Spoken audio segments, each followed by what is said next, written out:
Hi, my name is Isaiah Rivers, and I'll be talking to you about the merger of the ABA and the NBA.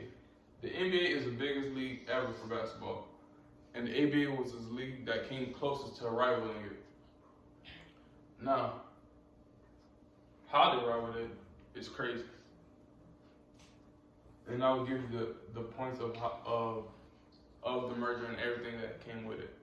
First would be the beginning of the ABA. Second would be how the ABA impacted the NBA and basketball. And finally, we'll also talk about the merger of the ABA and NBA.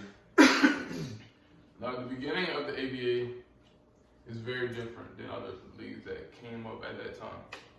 The NBA was a big machine and no one could stop it. But the ABA decided to come up with an idea to make 11 teams. They started with 11 teams and then quickly expanded to 14. And so they came up with an idea is to not rival them, but only do good enough to where the NBA has to buy them out. The ABA became good enough to rival them, and later on got bought out. And in the company man video, the purpose was to make money. Now, that was the beginning. Now I will tell you about how the ABA impacted the NBA. The ABA impacted the game in so many ways people don't know how. The ABA, they came up with their own authentic basketball, and colors red, white, and blue, and that is used in the 3-point skills contest in the NBA. Also, the NBA and ABA style is very different. NBA style is very methodical, slow paced, whereas ABA was free flowing and it really got the crowd jumping. Currently, kind of like today, where it scores a lot of points and everything. The ABA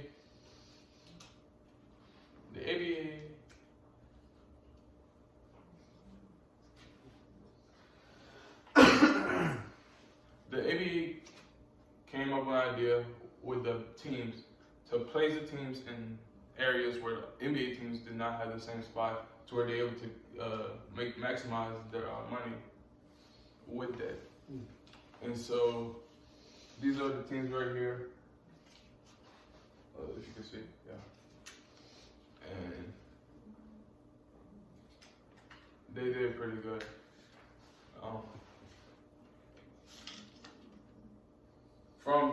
From Brian Fitzsimmons, how the ABA changed the NBA forever.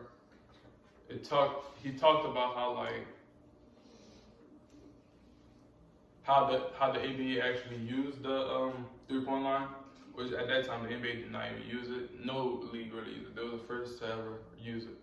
But they did not make it, but they use it, and now it's a necessity in today's game.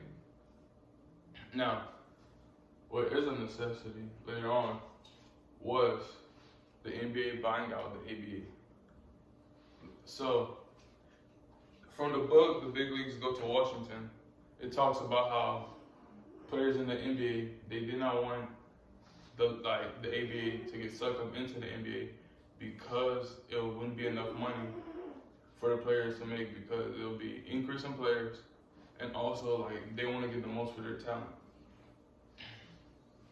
Also, they only allowed 4 out of the 14 teams, or 11 at the time, because a lot of teams had collapsed into the NBA. And with that, they had to pay a $3.2 million fee to get into the NBA, and they could not get no TV money, nothing, for a whole 4 years. And the NBA ended up buying them out,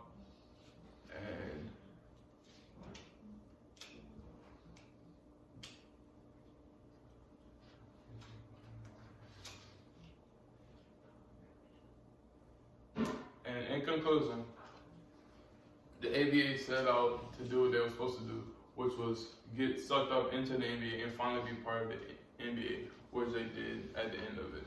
Thank you. Good night.